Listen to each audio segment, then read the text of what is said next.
Thank you. The following is one of my voiceover demos. If you're a voiceover artist and you would like to advertise one of your demos on my podcast, please send an MP3 to thedrill12, all one word, at gmail.com. That's thedrill12 at gmail.com. Back in a minute. Ladies and gentlemen, welcome to Caesar's Palace for 12 rounds of boxing.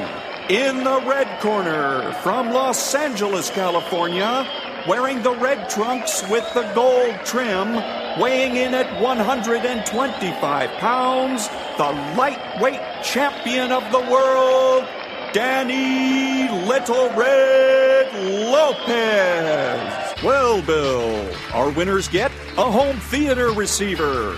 That's right. Experience the full potential of high-definition video with this 72-channel digital home theater receiver from Yamaha. But wait, that's not all. They also get a 5.1-channel surround sound system from Mirage.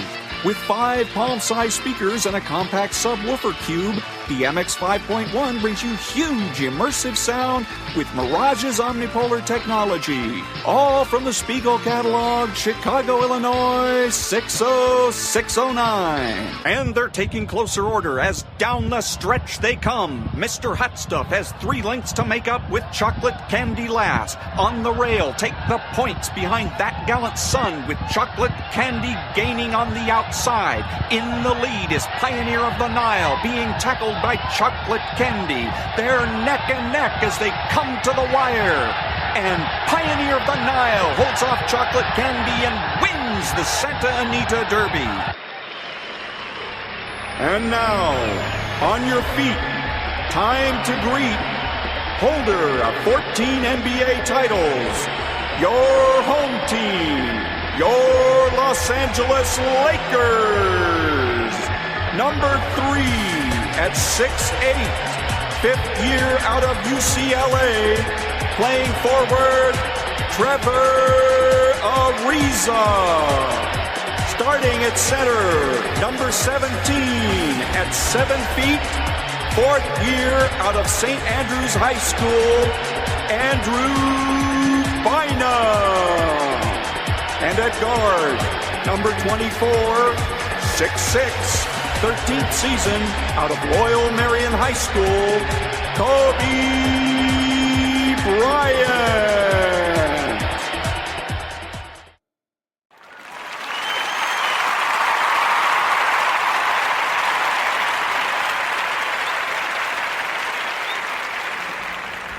So I recently came out to my dad as gay. Yeah, but that's just his opinion. Yeah, all it took for him to think that was for me to order boneless wings.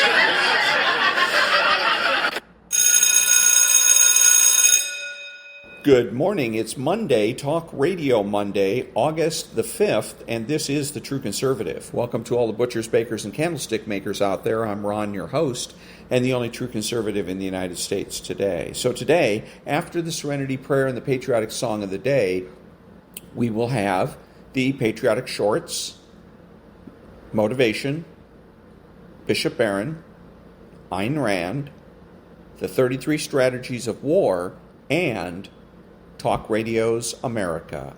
All that and more when I get back.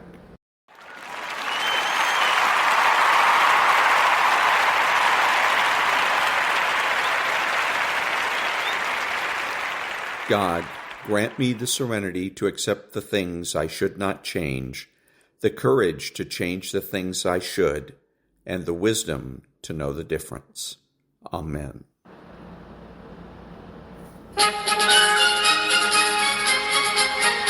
It's a long way to Tipperary. It's a long way to go. It's a long way to Tipperary, to the sweetest girl I know. Goodbye, Staten Island.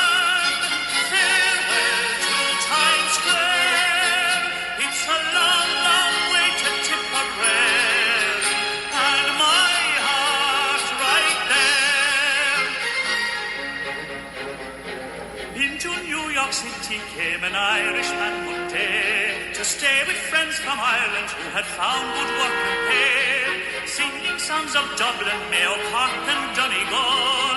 Young Paddy got nostalgic and he said to one and all,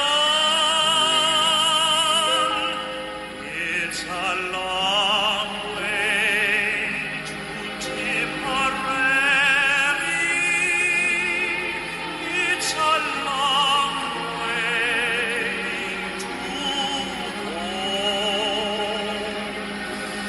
It's a long way to Tipperary, to the sweetest girl I know.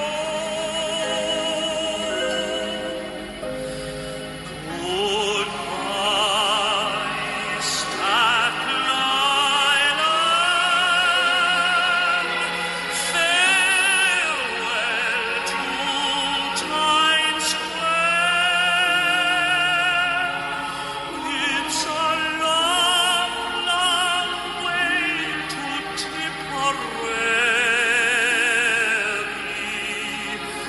and my heart's right there.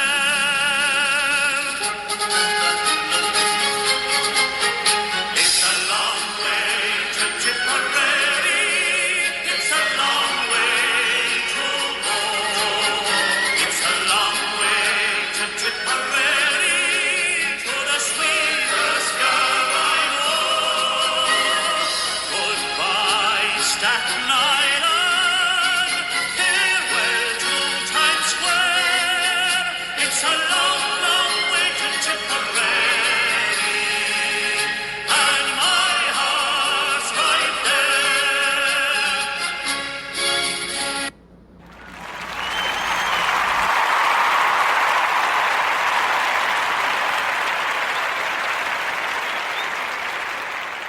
Thank you. And now, the headlines. Going to hand it over to Stuart Varney.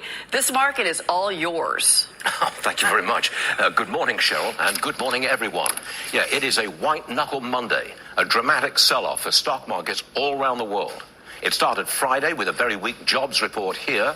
It looked like a recession was coming. Over the weekend, Warren Buffett revealed he had cut his Apple holdings in half and that he'd been a net seller of stock for some time.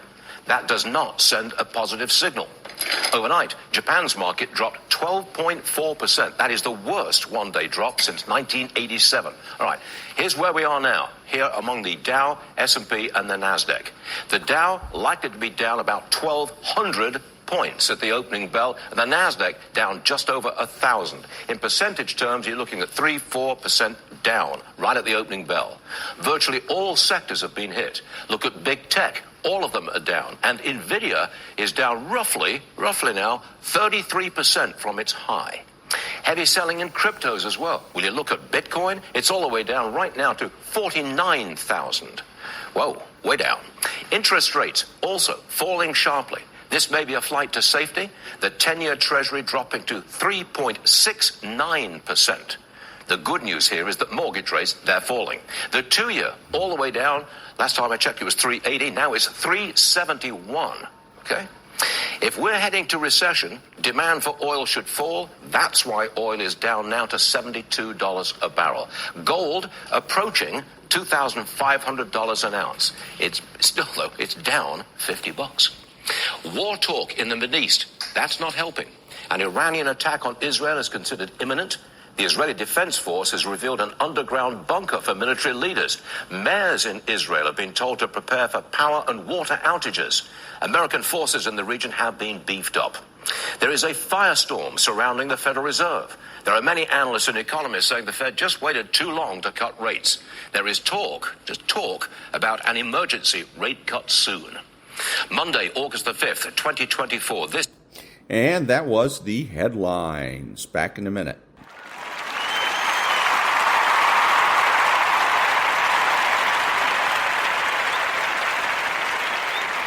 Thank you. And now, my take. It is a market sell-off, and here's what's behind it. First, an economic slowdown that points to recession. The housing market's in deep trouble. The consumer looks to be tapped out. Friday's very weak jobs report convinced investors that the slowdown is real. You know, it didn't help when Warren Buffett revealed he'd sold about half his stake in Apple and that he'd been a net seller of stocks for several quarters. It sends a signal when an investor of his stature cuts his stock holdings. Do you know he now has $277 billion in cash? War talk is also a factor in this sell-off. Iran is considering a direct attack on Israel. It's retaliation for the killing of the Hamas leader in Tehran last week. A wave of rocket attacks is expected. Mayors in Israeli towns have been warned about power and water outages. In Tel Aviv, an underground bunker has been publicly revealed for the first time. It is ominous. And then there's politics and the election. If we're heading to recession, Wall Street doesn't want to hear about tax hikes on corporations or the repeal of Trump's tax cuts. So here we are in white-knuckle territory. The Federal Reserve is being hammered for not cutting rates. AI looks like a bubble that's bursting. And the 162 million Americans who have a stake in the stock market are looking at a cut in their net worth. So when does the selling stop? Brian Bremberg with us this morning. Is it time for an emergency? And that was my take. Back in a minute.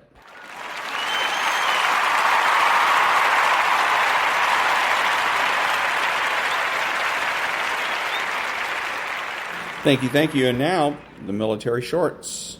You guys killed over 1,000 enemy combatants? Yes. Oh, yeah. We smoked a lot of people on that deployment. A lot. Wow. 1,000? Not all bullets, though. It was a lot of bombs being dropped. We were killing people every night, though. Let's go back to that first mission. Mm-hmm. It sounds like 2 Rangers were killed that night. Oh, no. Cool story. Keith, when he got shot through his nods, the bullet did not penetrate all the way through and deflected, so he ended up not getting hit. The other guy who got shot in his nods, he was climbing up on a rooftop on a ladder, a sniper. He got shot through his nods, but I think the bullet went into his brain. It didn't kill him. He fell off the ladder, and I remember him chunking a grenade up there to kill the guy that shot him in the head. And he killed that guy. And Keith is the other guy that I knew who got shot through his nods, and the bullet didn't kill him. But when we got back, I remember Keith from when he first came in. I'm like, dude, what did that look like? He's like, bro, I thought it was a beach ball coming at me. I'm like, you could see the bullet?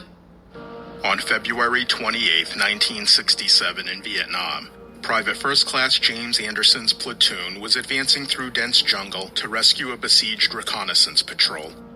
After making it just 200 meters, they came under intense enemy small arms and automatic weapons fire.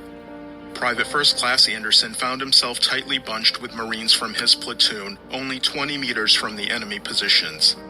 As the firefight continued, several Marines were wounded. Suddenly, an enemy grenade landed and rolled near Private First Class Anderson's head. Without hesitation and with complete disregard for his own safety, he grabbed the grenade, pulled it to his chest, and curled around it. The grenade exploded, and while several Marines received shrapnel wounds, Private First Class Anderson's body absorbed the major force of the blast. By sacrificing his life, he saved the lives of his fellow Marines. For this, he was posthumously awarded the Medal of Honor. They grew up 6 houses apart in a small town outside of Tulsa, Oklahoma. Bobby was always the class clown, and Mary Jane his secret admirer. When Bobby turned 14, his family moved to Oklahoma City, where he would go on to be a star athlete in 3 sports. Shortly after Pearl Harbor, Bobby enlisted in the Army and was shipped off to North Carolina for basic training. He toiled through the hot summer as his unit prepared for the action in Europe. A friend dragged him to a USO dance the weekend before shipping out, telling Bobby, "You'll probably meet the girl of your dreams." As the evening got underway, Bobby received a tap on his shoulder. "Are you still telling jokes?" said a young lady, her eyes aglow at the sight of the handsome soldier. It was Mary Jane, whose family had recently moved to Greensboro. They danced the night away and made a promise to write every week. Bobby and Mary Jane were married 3 days after he returned from the war and renewed their vows on their 50th wedding anniversary in 1995. They first met at the 9th grade dance, she taking the unusual step of approaching him. "I'm Missy," she introduced herself to the handsome boy. "I've had my eyes on you," grinned James Volpe mischievously. The two were soon inseparable, that is until Missy's family moved to St. Louis the following year, searching for work amidst the Great Depression. "I'll love you forever," were a heartbroken Jimmy's parting words to an inconsolable Missy. The day after Pearl Harbor, 18-year-old Jimmy enlisted in the Marine Corps and would be among the first wave to hit the beaches of Iwo Jima. He had already received a Purple Heart at Guadalcanal, fighting alongside John Basilone. At Iwo, he was hit again, fading in and out of consciousness. In his haze, Jimmy was astonished to see Missy looking down on him. She was part of the air evac crew that saved his life. "You're not getting away from me this time," Missy said, tears rolling down her face. Missy and Jimmy were married for 60 years before passing away within days of each other in 2005. When they handed me the BAR for the first time, I said, "Oh my God, I'm not going to be able to fight with that weapon." But let me tell you, I loved it. It loved me and I loved it. And after a while, it didn't feel like a BAR, automatic. That's what I liked. The M1 rifle was somewhat automatic, but you had to pull the trigger each time. With the BAR, it held 20 rounds in a magazine. You put that on the bottom, you pull the trigger, and if you hold it, 20 rounds went right off. I loved the weapon. Of course, when I went into combat with that, it was that weapon that could save my life. And that was the military shorts. Back in a minute.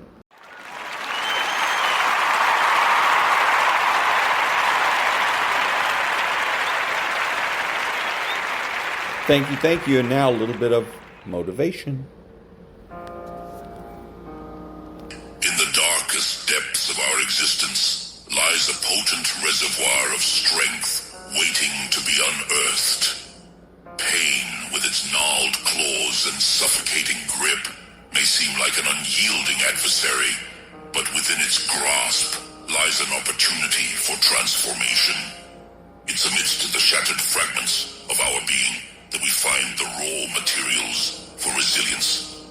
Each jagged edge, each searing ache becomes a testament to our capacity to endure. Forged in the fires of suffering, our resolve is tempered, our spirit hardened. In the crucible of pain, we are stripped bare, laid bare to our most primal instincts. Yet it is here, in our vulnerability, that we discover our true power. For it is only when we confront the darkness within that we can emerge, reborn into the light.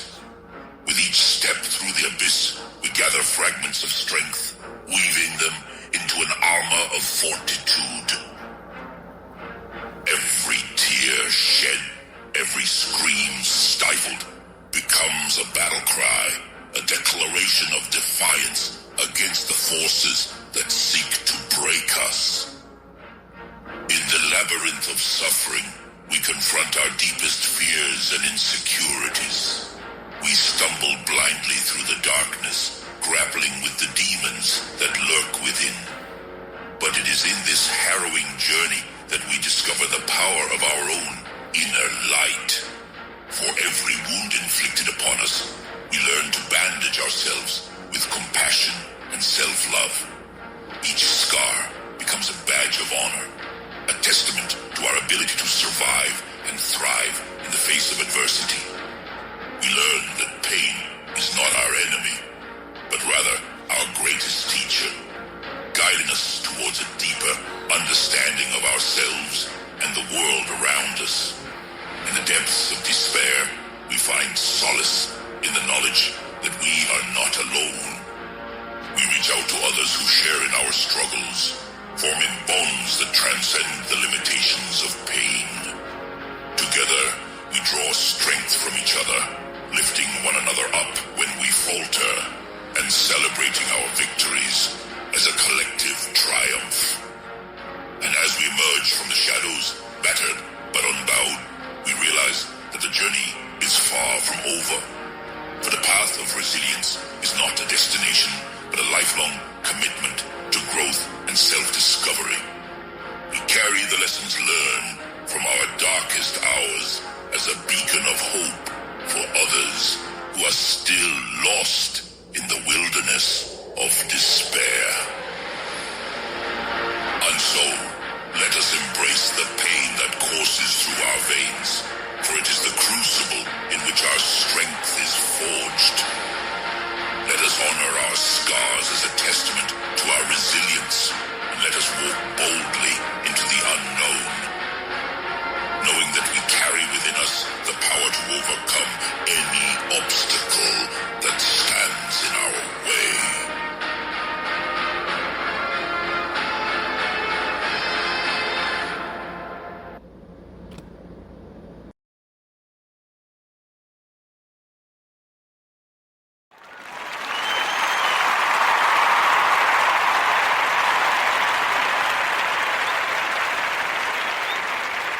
Thank you. And now the Daily Stoic. February. Passions and emotions. For the hot-headed man. Keep this thought handy when you feel a fit of rage coming on. It isn't manly to be enraged. Rather, gentleness and civility are more human, and therefore manlier. A real man doesn't give way to anger and discontent, and such a person has strength, courage, and endurance, unlike the angry and complaining. The nearer a man comes to a calm mind, the closer he is to strength. Marcus Aurelius, Meditations, 11.18.5b. Why do athletes talk trash to each other? Why do they deliberately say offensive and nasty things to their competitors when the refs aren't looking? To provoke a reaction. Distracting and angering opponents is an easy way to knock them off their game. Try to remember that when you find yourself getting mad.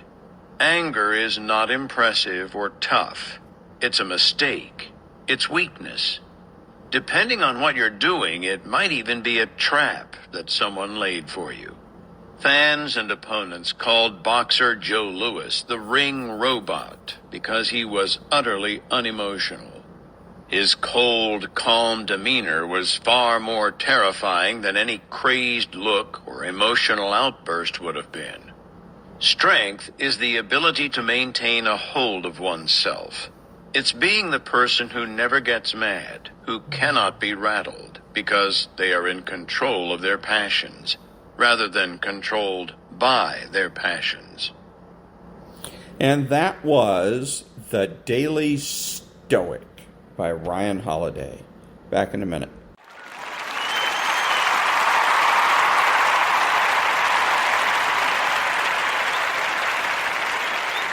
Thank you. And now, Bishop Robert Barron.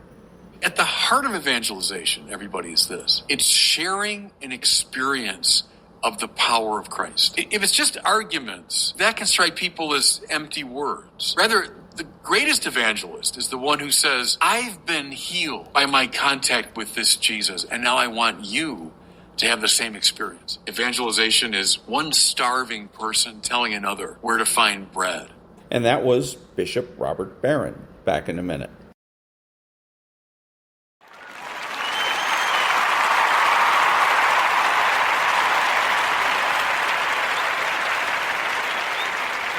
Thank you. And now, the Ayn Rand thought of the day.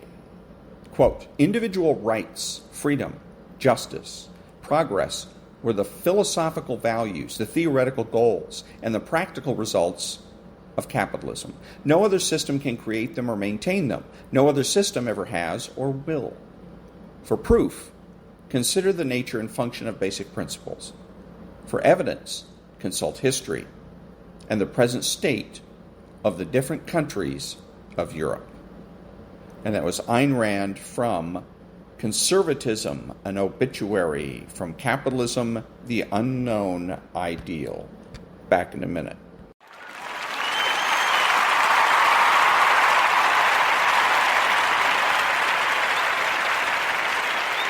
Thank you. And now the 33 strategies of war. From the book of Matthew. That same day Jesus went out of the house and sat beside the sea. And great crowds gathered about him, so that he got into a boat and sat there. And the whole crowd stood on the beach. And he told them many things in parables, saying, a sower went out to sow. And as he sowed, some seeds fell along the path, and the birds came and devoured them. Other seeds fell on rocky ground, where they had not much soil, and immediately they sprang up, since they had no depth of soil, but when the sun rose they were scorched. And since they had no root, they withered away. Other seeds fell upon thorns, and the thorns grew up and choked them. Other seeds fell on good soil and brought forth grain, some 100-fold, some 60, some 30. He who has ears, let him hear.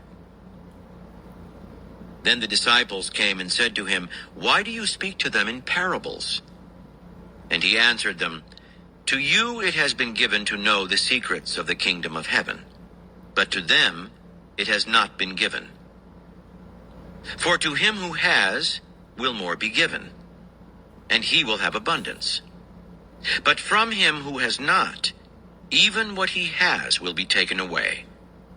This is why I speak to them in parables, because seeing they do not see, and hearing they do not hear, nor do they understand. With them indeed is fulfilled the prophecy of Isaiah, which says, 'You shall indeed hear but never understand, and you shall indeed see but never perceive.'" And that was the 33 Strategies of War. Back in a minute.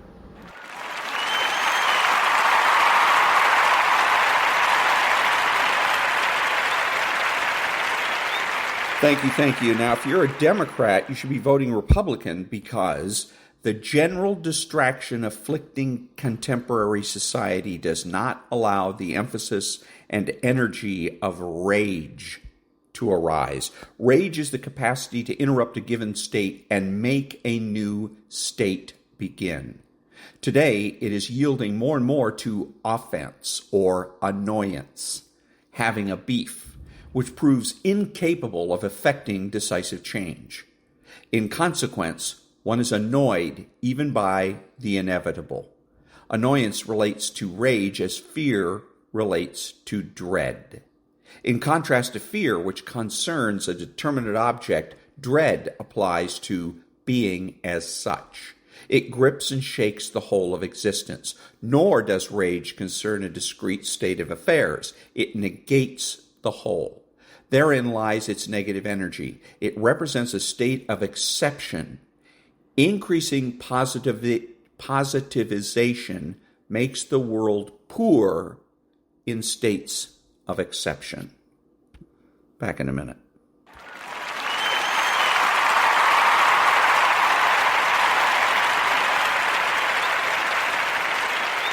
Thank you. And now, my stats from last week, the week of July 28th to August 3rd. Was up last week, up in the United States, down slightly in India, and up in South Korea, but even, still at 7, to my mate in Australia. Cheers, mate. Back in a minute.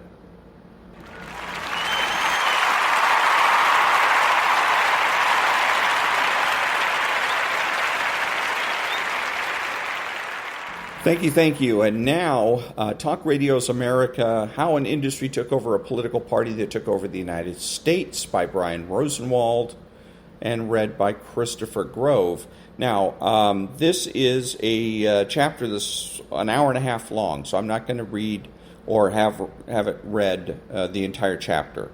So probably in the neighborhood of 20 minutes at a time. So we'll probably do this over 3 weeks. But this is chapter 14. The parties go their own ways. The new millennium brought a political reality that hadn't prevailed since talk radio's infancy. There was a Republican president. For some of the George W. Bush years, there was even unified Republican control of government. And now talk radio was a political powerhouse. Talk radio's relationship with Republicans remained close, steadfast, and mutually beneficial during the Bush years. Talk radio continued to favor Republicans electorally and labor on their behalf. For their part, elected Republicans worked as hard as ever to maintain their relationships with hosts, who used their rhetorical skill to deflect from Republicans' scandals, play up their more conservative policy ideas, and keep listeners focused on the flaws of the Democrats and the mainstream media.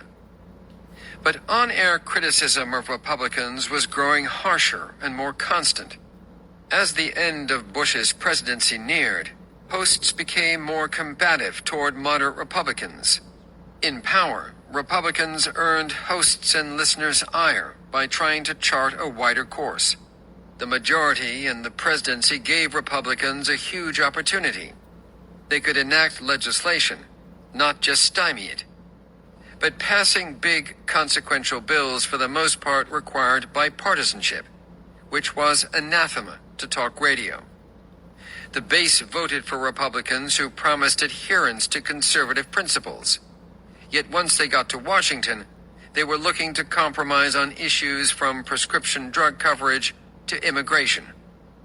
Republicans took a double-barreled approach to talk radio outreach during the hotly contested 2000 presidential campaign. On one side was the Republican National Committee, which served as hatchet man, unleashing a torrent of criticism about Democratic nominee Al Gore. Radio director Chris Paulitz expanded a talk radio-oriented daily tip sheet, Light Up the Phones, and RNC staff wrote and distributed scripts to hosts. The scripts were designed for talk radio, dripping with incendiary charges one tends not to find in traditional press releases. Some hosts read the scripts on air. Others adapted them to their own purposes and style. This followed a pre-campaign effort from Paulitz's RNC colleague, Mark Feifley. A former talk radio host, Feifley compiled a CD of Gore's snafus and misstatements and distributed it to radio shows. He dubbed the material The Best of Al Gore, hits of the 80s, 90s, and today. The RNC also had a hotline hosts could use to book a guest in as few as 5 minutes. The other prong of the GOP outreach to talk radio was Governor George W. Bush's presidential campaign itself. By doing the dirty work, the RNC freed up the campaign to focus its talk radio operation on selling Bush. The initial strategy was to book Bush as a guest. He could introduce himself without the strictures of 4-minute television interviews. With more time at his disposal, Bush could showcase his personality while making his pitch. Susan Phelan, the campaign's radio director, aimed to get the candidate on morning and afternoon drive shows in markets where he would be appearing. Phelan tightly controlled the terms of Bush's radio appearances. They occurred either on conservative outlets or with ground rules designed to prevent ambushes. Producers knew that an unwanted surprise would harm the show's standing with the campaign, even if it might produce great ratings. Bush carried favor with talk radio early in the campaign by giving a speech at the annual talk radio convention and circulating for interviews. Over time, the operation expanded beyond the candidate himself to include surrogates who were trotted out to praise Bush's character, qualifications, and passion for the job. After Bush captured one of the biggest cliffhangers in presidential election history, he brought to the White House the radio strategy that had propelled him to victory. The administration ran a robust booking and outreach operation designed to advance the president's policy agenda. While the president, who didn't particularly enjoy doing media appearances, especially radio interviews, was an infrequent guest, Vice President Dick Cheney appeared regularly on talk radio. When Bush's policies left hosts disgruntled, the White House often dispatched the vice president to calm the talk radio waters. Cheney was popular with conservatives, and his counselor Mary Matalin understood the importance of radio. She had spent time during the 1990s as a host and had witnessed Limbaugh's power during the 1992 presidential campaign. The Bush team sought to make life as convenient as possible for talkers, matching guests to hosts and employing facts and information tailored to each host's state. Every morning, communications staff would meet to determine a message of the day. Then, the radio director, first Taylor Gross, then Trey Bond, and finally Nick Piatek, would work the phones, personally appealing to hosts with that message in mind. During his time as radio director, Bond tried to fulfill every guest request he received. The White House also distributed fact sheets and reached out aggressively to define and clarify issues for hosts. To make sure everything went smoothly, media staffers followed the campaign model of establishing ground rules, especially for a host looking to book Bush or Cheney. It was a dexterous radio operation, nimble enough to move between partisan combat and policy battles. If national security dominated the day's news, Barron would request 20 minutes with then National Security Advisor Condoleezza Rice, before going to hosts with the day's talking points. If an attack by Nevada Senator Harry Reid, then the Democratic whip, warranted a reply, Barron would book a guest with Heidi Harris or Alan Stock, key radio hosts in Reid's home state. The whip made it easier for White House staff to monitor the fruits of their efforts and offered an early warning system to catch trouble percolating in real time. As stations began streaming their shows online, Barron started tracking key shows he would otherwise have been unable to hear and reported their contents to his superiors. But know-how, tenacity, and enthusiasm were at least as important as new technology. Piatek developed the capacity to listen to 2 or 3 shows simultaneously. But while the White House's attentiveness helped ensure good relations, talk radio wasn't always able to reciprocate by solving the administration's problems. The first political jolt of Bush's term became a cautionary tale about talk radio's limits. Its conservatism narrowed its impact. Hosts were so predictable and their listeners so strident that many of the opponents they sought to influence simply paid them no attention, figuring there was no point in engaging an unmovable obstacle. Vermont Senator Jim Jeffords, who delivered the jolt, personified this tendency. In 2001, Jeffords occupied a critical position as one of the undecided senators on President Bush's signature tax cuts. The White House radio operation tried to prod the senator by placing surrogates on Vermont radio shows, where they would turn up the pressure on Jeffords from hosts and callers. But the senator continued to hold out, insisting on increasing special education funding and a smaller tax cut as conditions for his vote. Jeffords either ignored or was unaware of the discourse on talk radio. He had long since accepted that conservative talkers and their fans would not support him. One conservative host had even challenged him in a primary. Jeffords didn't need talk radio because he didn't care about his national image. And in liberal Vermont, he won elections despite being a Republican, not by running to the right. According to his former chief of staff, Susan Russ, talk radio also played no role in his decision to switch parties in May 2001, because the medium was totally off his radar. That move flipped control of the Senate to Democrats, depriving Bush of unified control of government after a mere 4 months. Jeffords' switch made the 2002 midterm elections that much more important. If Democrats retained the Senate, large parts of President Bush's agenda would not be enacted without major concessions. The RNC saw talk radio as a crucial asset in the midterms and targeted key stations in battleground districts and states.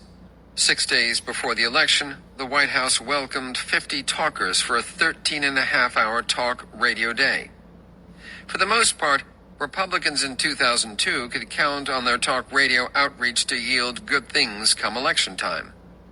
Talk radio didn't have to be an outsized contributor. By simply doing their thing, hosts provided an almost daily boost. For instance, in Georgia, talk radio didn't do anything unusual for Saxby Chambliss in his effort to defeat popular Democratic Senator Max Cleland. But the medium did provide Chambliss regular benefits en route to his critical win. Georgia's seat was one of 4 that flipped in the chamber that year.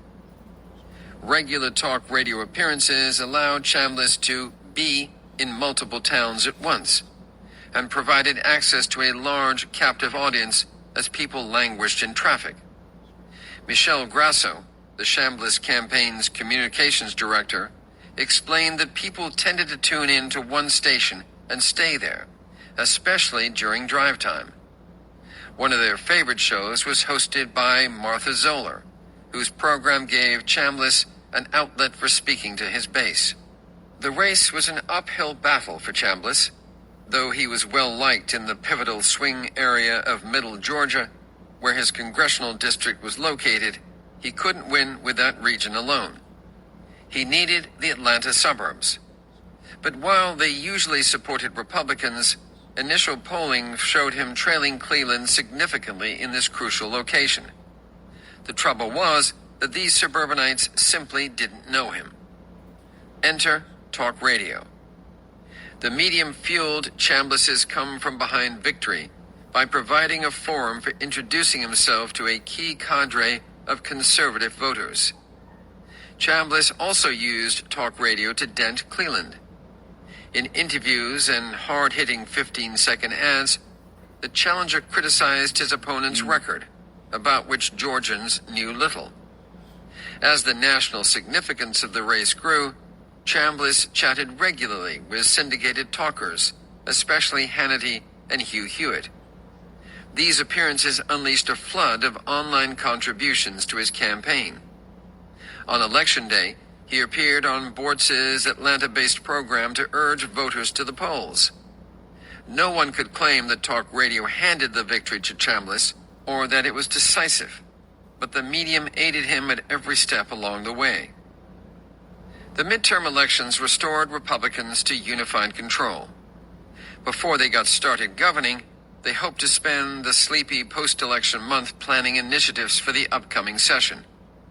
But they were derailed when a major firestorm erupted during, of all events, a birthday party. Talk radio would jump to Republicans' rescue. The trouble started when Trent Lott, the incoming Senate Majority Leader, saluted his South Carolina colleague Strom Thurmond on his 100th birthday. Lott joked that the country would have had fewer problems if more states had supported Thurmond's 1948 presidential campaign. The press, with little else to focus on during the lame duck period, pounced.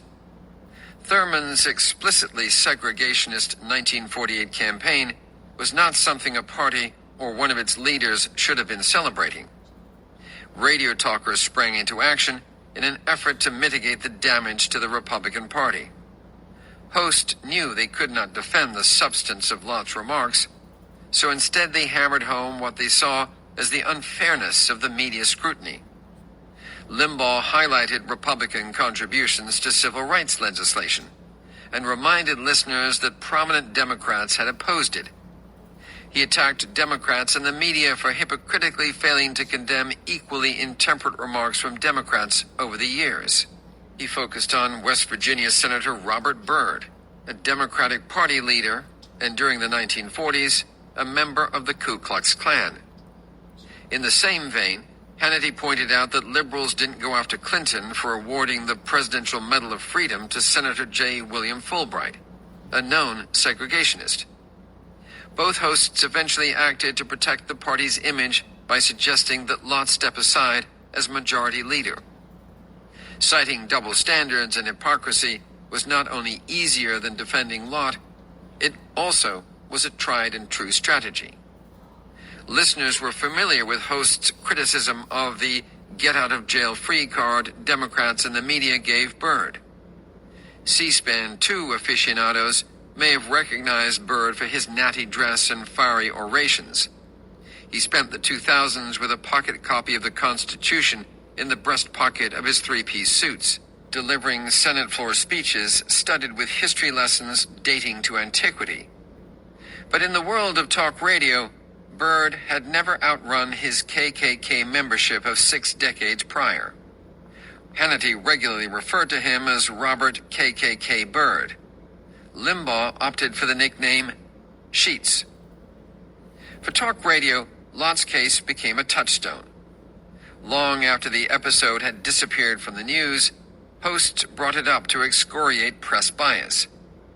In 2005, Hannity declared that if any Republican or conservative had a Klan past, or if any Republican had uttered the N-word in an interview, as Byrd had several years earlier, he or she would not be leading the Republican Party. Even though Dan Rather is gone, this institutionalized media bias still exists, Hannity told listeners. Rather had resigned from CBS after it was discovered that his story questioning Bush's National Guard service was based on forged documents. CBS and Rather both claimed he had been planning to leave and was not being punished, but the story likely played a role in his departure. Hannity then played a clip of Byrd declaring that his KKK affiliation was in the past, and that he had apologized for it. Did Trent Lott get a pass? Hannity wondered. Trent Lott apologized 5 separate times for telling a joke about Strom Thurmond telling a joke about a guy. And the same people who were calling for his head give this guy, the former Klansman, a pass. This drives me nuts. A full decade after that, following a horrific 2015 mass shooting in a Charleston church that sparked debate over the propriety of displaying the Confederate flag, conservative host Mark Levin dusted off the tactic Limbaugh and Hannity had used so effectively. Levin quoted Clinton's praise of Fulbright and read from the infamous Southern Manifesto, resisting desegregation, which Fulbright signed in 1956. Levin also described Byrd, who at this point had been dead 5 years, as the Klansman who ran the Democrat Party for 20 years in the United States Senate. And that was the beginning of Chapter 14 of Talk Radio's America, how an industry took over a political party that took over the United States, by Brian Rosenwald and read by Christopher Grove. Back in a minute.